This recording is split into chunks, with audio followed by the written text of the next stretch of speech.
This is my video about how important formats are in every card game. Formats in card games functions as the rules based around how you play the game. If the cards are the chess pieces in the game, then these are the rules which tell you what the chess pieces are allowed to do.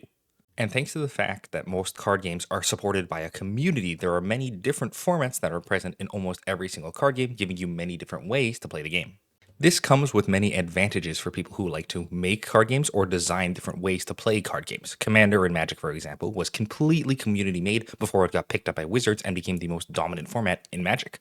Formats help players and designers both in giving cards lots of different homes and places they can be played. A lot of cards in Magic were really weak in 1v1 formats, but very strong in Commander, and Magic the Gathering has leaned into that by printing more and more cards that are present for Commander.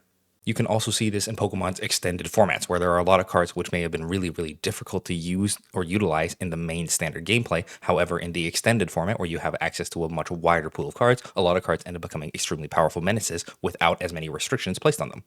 It's also notable that having different ways to play your card game helps give time to balance each individual format to you as a designer.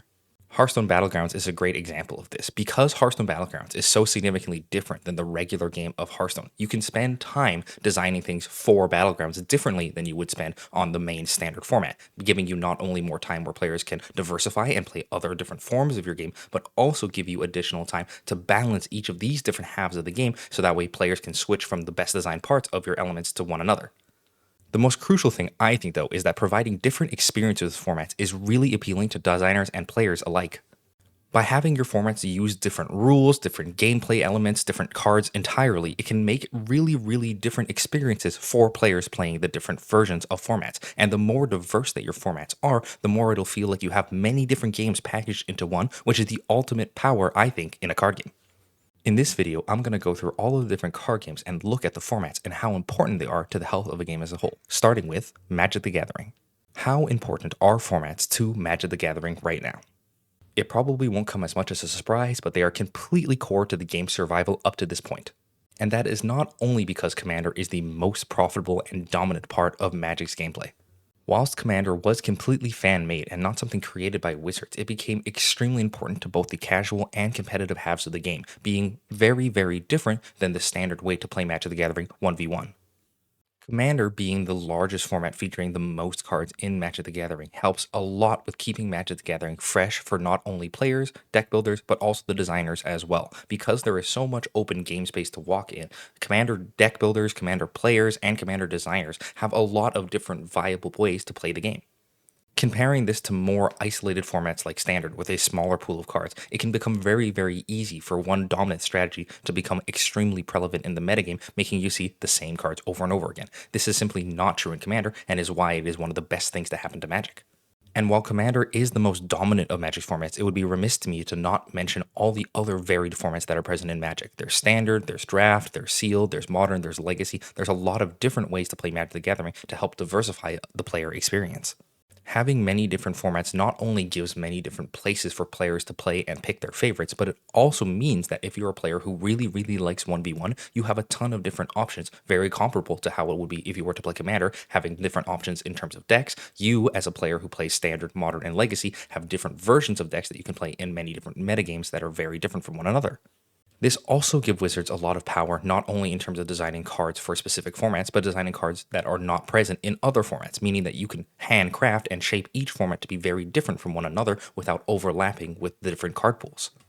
Whilst in general, Magic has used this to generally extract profits from specific groups of players by printing powerful cards into formats like Modern or Legacy, it is also worth noting that this is something that, while used well, can be extremely potent in changing a metagame for the better.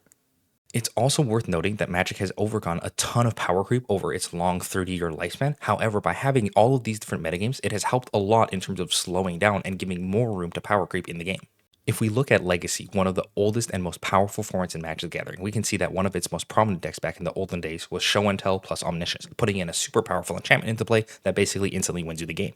Whilst this deck is still present in Legacy today, it was printed all the way back in 2012 when original Omniscience came out, meaning this powerful deck and strategy has been around for a very long time. And as the years have gone on, now that we're in 2026, we can see that one of the prominent strategies in Standard, a much weaker format, is a very similar version of this Show and Tell combo, using Kona Rescue Beastie to put Omniscience into play on turn 4 of the game instead of turn 3 with Show and Tell. Over a really, really long time, these super powerful strategies can come down into the lower power level formats as they steadily grow in power, and things that were otherwise completely unbelievable in standard become more and more okay as the years pass on. Whilst power creep is generally touted as a negative thing that removes either skilled gameplay or more elements from a card game that you may want to have, like lower power elements, it is worth noting that over time, power creep is inevitable, and by adding additional lower power formats to your game, you can further push power creep back by years and years, so that way the most powerful strategies don't immediately end up in your standard format. By having older formats, you can also help justify adding rotation to your card game, which is very powerful. Adding rotation means not only will the cards that you want to rotate out not be completely unplayable in any other format, but it also means that the cards may hold value if they are playable in older formats, which is extremely important to players, as one of the largest risks with rotation is that once a rotation happens, all of the cards that your player has are suddenly worthless and not able to be played with. This goes hand in hand with the fact that you can print cards that have many different homes and have many different playabilities in different versions of the game. A card like Quantum Riddler, for example, is an all-star player in Standard and is seeing a ton of play right now. However, it is also very powerful in the Modern format and can even see play as far back as Legacy, meaning that this one card is not only really good if you're one type of player, but can be played in many different metagames, meaning that not only will you have many options if you open this card and wish to play with it, but also means that when the card rotates out, it won't be completely a dud in your collection. Overall, formats absolutely do a ton of work for Magic in terms of not only giving the designers new places to print cards, bringing in extra money for Wizards by having many different ways they can print cards into the game, but also are fantastic for players who may be getting tired of a format that they love or may want to move into a different version of the game. Secondly, we have Yu-Gi-Oh! So how important are formats to Yu-Gi-Oh? In general, they're pretty few and far between. There haven't been that many formats present in Yu-Gi-Oh!, the most prominent of them probably being the Time Wizard format. For those unaware, Time Wizard is effectively just going and playing older versions of Yu-Gi-Oh! That were present during different years of the game's lifetime. The most prominent of these three were Goat, Edison, and Tengu, each represented by a different set of cards that you were allowed to play with and that were printed at the time. Goat generally featured very, very old cards that may have been seen a lot in the anime and generally had a less restrictive ban list, being allowed to play with cards such as like Pot of Greed or Graceful Charity. Edison and Tengu, however, had a different version of the power level, not being able to play with as many as the broken old cards as before, but still featuring the synchro summoning mechanic, being at general a lower power level than a lot of the cards in Goat, but generally featuring a higher power level in terms of what you were allowed to do in the game. And whilst Time Wizard format was a lot of fun, it does feature one large issue for players and for Konami, and that is the fact that you can't add any new cards into the format. Thanks to the fact that all the cards present in these formats were played many, many years ago, it is extremely hard to add any additional cards into the game without printing a specific set that is only built for one of those different formats. This means not only is it really easy for these formats to get stale after they get solved and players start playing the best things over and over again, it also means that in general, Time Wizard will be hard for Konami to support, as them being able to get money out of Time Wizard is extremely difficult without them being able to use their one strategy of making additional cards.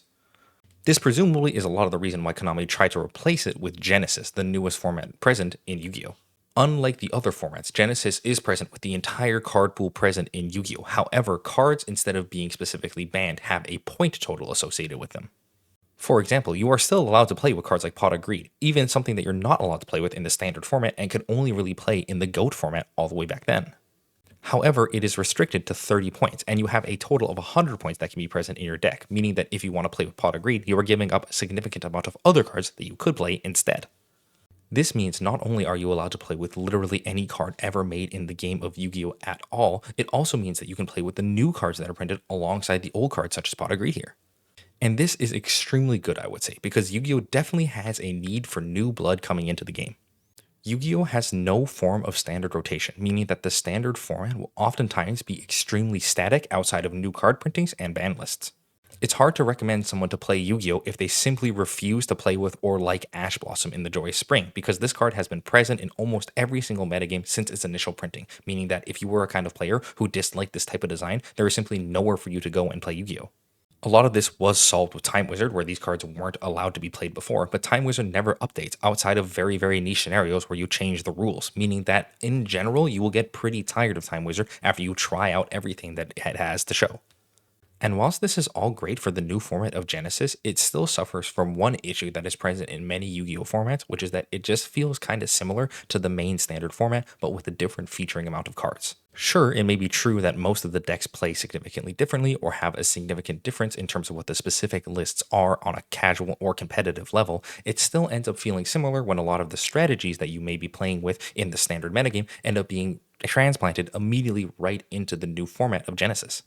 In a game like Magic the Gathering, going from format to format can drastically change the different types of deck you are going to play against simply because of which different cards are legal and which ones aren't. Because both of these main Yu-Gi-Oh formats have almost every card legal, it is more difficult to differentiate one from another when a lot of the cards that are seeing play in the new format are also seeing play in the other format. And this is my greatest idea for what is a pitfall in terms of the way Yu-Gi-Oh uses its different formats, and it's needing different ways to play the game. In a game like Magic the Gathering, you can switch between three different formats, say draft and then standard and then commander, and get significantly different experiences with all the cards in every single one. While there may be some cards that overlap, in general they'll play significantly differently in each one of the different versions of the game. And this is one of the largest weaknesses of Yu-Gi-Oh! In my opinion. It's the fact that it is built around not only generic enablers such as Droll or Ash Blossom, which are playable in any deck, but it's also built around generic archetypes such as Draco Tails or Fiendsmiths, etc. Meaning that if you're playing a different archetype in every single different version of the metagame, it is hard to differentiate it from just playing it in the standard format. When you're playing a deck in Genesis, it should feel significantly different to the standard metagame that you're playing, and in general, that just isn't the case, at least right now. Now for Pokemon. So how relevant are formats to Pokemon the TCG? And sadly, they seem to become mostly an afterthought. Pokemon has only ever had two main formats that you can play. There's the standard format, which has a regularly rotating cast of cards, very similar to the way that Magic does it. And there's the expanded format, which has every single card printed from the black and white era on and upwards. Now, one nice thing is that these two formats are wildly different. While they do feature a lot of the same powerful cards and powerful enablers, the decks end up looking a lot different thanks to what they have access to. For example, a commonly played card in the extended format is the Vileplume card here, which locks your opponent completely out from playing item cards on an ability. Hard locking effects like this are something that are almost exclusive to the expanded format. If you want to find something similar in the standard format, the closest thing you're going to get is a card like Badoo, which does do the same effect. However, you need to actually perform an attack with it, which is a massive difference from a passive ability sitting in play. And whilst this is a good thing to do with your different formats, making them feel extremely different from one another in terms of what decks are going to be seeing play, there is one problem, and that's expanded is not playable in tournament. This is a huge missed opportunity in my view. Because of the fact that Magic has many different formats, you can very much diversify what type of player you're going to be when you go to play at FNM or any other form of a tournament. Whereas Pokemon lacks this aspect, meaning that if you're playing with Pokemon against somebody else, you are almost certainly only going to play the one main format that everyone else plays. Not only that, this also leads to the fact that there's an absolute ton of obsoleted cards present in Pokemon. The expanded format supported all cards from black and white upwards, meaning that a large number of those cards, while they probably weren't going to be played a lot, you could still in theory come and bring them and play them in tournament or play them with your friends, meaning that these old cards did actually have a home where they now do not because of the fact that they have removed them from tournament play. However, astute viewers among us may also realize that black and white is not the first set printed in Pokemon. Thanks to the fact that nothing older has ever been supported in a format other than standard, which has already previously rotated out, it means that all the cards that are present from the Heart Gold Soul Silver era all the way back to base set are completely unplayable in any form of Pokemon. Yu-Gi-Oh! Players commonly cite this as one of the largest reasons why rotation is a bad thing, and when Pokemon has no way to play with the older cards, I would tend to agree. This is a massive missed opportunity from the Pokemon Company's side. Because of the fact that you can't play with any of the old cards you probably collected up as a kid, they basically serve no function and only have value in terms of what other people are willing to pay for it, making them literally only function as pieces of cardboard that people are willing to pay money for. And it's not like the Pokemon Company can't give these cards value. They are very, very familiar with having many different reprints of cards over the years. A card like Rare Candy, for example, is as old as the e-reader era days and is still seeing play in the current standard format of Pokemon. But outside of the very few cards which are still played in the standard format right now, almost every single card printed in the olden days is completely useless to a Pokemon player's collection. And in my mind, that is a massive missed opportunity. And now finally for Hearthstone. So how important are formats to the game of Hearthstone? The answer is that they're the only things keeping Hearthstone relevant and alive today as a game. Hearthstone originally only launched with standard, arena, and solo modes as ways to play the game, but over the years has added an absolute ton of different ways to play the game of Hearthstone. Hearthstone, as with most card games, has had an ongoing battle against power creep, and all of the different versions of the ways to play a Hearthstone are a great thing to mitigate those effects. Having different versions of the base card game, such as standard and wild format, giving you different ways to play with different versions of cards and using the same card in many different modes. Hearthstone also pulls a similar trick to Magic, where they'll print cards specifically for the arena or specifically for the wild format, meaning that the cards don't have to go into standard, where they either won't see play or will be way too strong. But the most noteworthy thing, I think, is how curated each of the different formats of Hearthstone are from one another.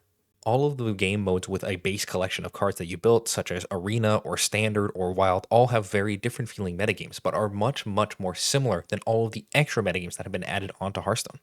Modes such as dungeon runs or duels have a very, very different feel from the standard Hearthstone, turning it into more of a roguelike deck builder where you build your deck over time as you play the game.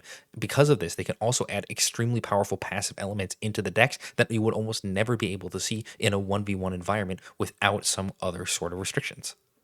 And the most popular and successful one of these battlegrounds is completely different from the way that Hearthstone is normally played. While there are some cards which carried over from the regular game to battlegrounds, almost every single card is made specifically for battlegrounds on its own, as it's an auto battler, which is completely different from the way a regular card game is played.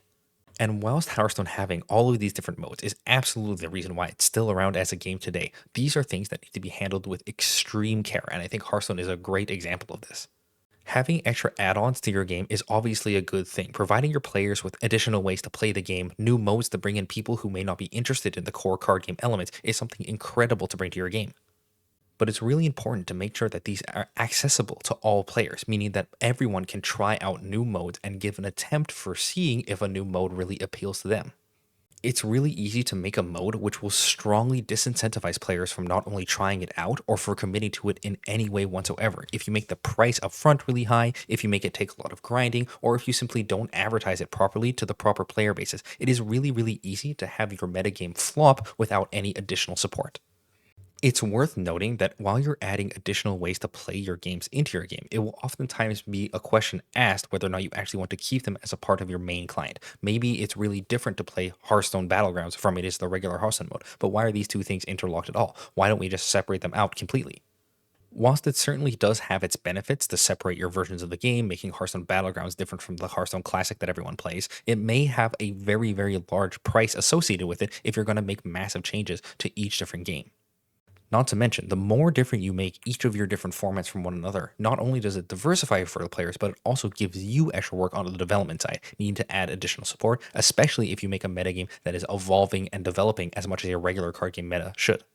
Whilst this does look like a good thing for players in the long run, it can be extremely costly on the development side, so I would say you need to definitely handle with a lot of care if you're adding new modes into your game and you don't plan on supporting them. They need to be able to stand on their own without massive updates or constant adjustments. In conclusion here, I want to go over that formats are totally awesome. Having a different way to play with all of your cards is something that is really appealing to not only players, but creators alike. But it's important that they are well taken care of. If you're making a format, it's important to make sure that it's either developing or has constant care given to it, or that it is at least kept in the mind of the people who are not only playing the game, but are also making the game. Without care and attention given to formats by the proper element of the game, it'll be easy for formats to fall into disarray or fall into forms where they just aren't played that much anymore, or eventually it will be disregarded by the player base for whatever new thing is coming along. And formats are definitely something that you don't want to miss out on as a game creator or developer. It helps add a lot of staying power to your game over time. Giving you many different ways to play the game will just mean that not only more people will end up playing your game overall, but will also make your most devoted fans play your game for years and years on end. Not to mention, for specifically card games, it is something very, very meaningful to players as it helps justify their purchases of cards. If you end up getting a card from way back in the day and are told that it still not only holds value, but is also something that you can still play with even nowadays, it helps a player a lot in terms of putting in that initial investment of getting cards to put into their collection. One of the most important parts of TCG is the fact that collecting the cards is an important part of the experience, and having different formats vastly expands the ways that you can collect and play the game as a whole. Giving your players the ability to play with old cards that they may remember as a kid or experience new formats and new ways to play the game that you've never seen before is something extremely meaningful for a developer, and it's why formats, in my opinion, are one of the absolute most important things to keep in mind when you're making a card game. And that's the video. Thanks for watching. I want to thank my $5 patrons, which help support me to make more videos like this one on and on into the future. For now, that's just Captain Pancake. Thank you for the support. If you want, you can pop over to the Patreon in the description if you want to drop me $5 and help me out to make more videos like this one. For this video, I'd like to know what your favorite formats are in the comments and tell me about what fun experiences you've had jumping from format to format in your favorite card games. Remember to like and subscribe so YouTube will show you more content just like this one, and so that way I have more incentive to make videos just like this. Thanks for watching. I'll see you in the next video.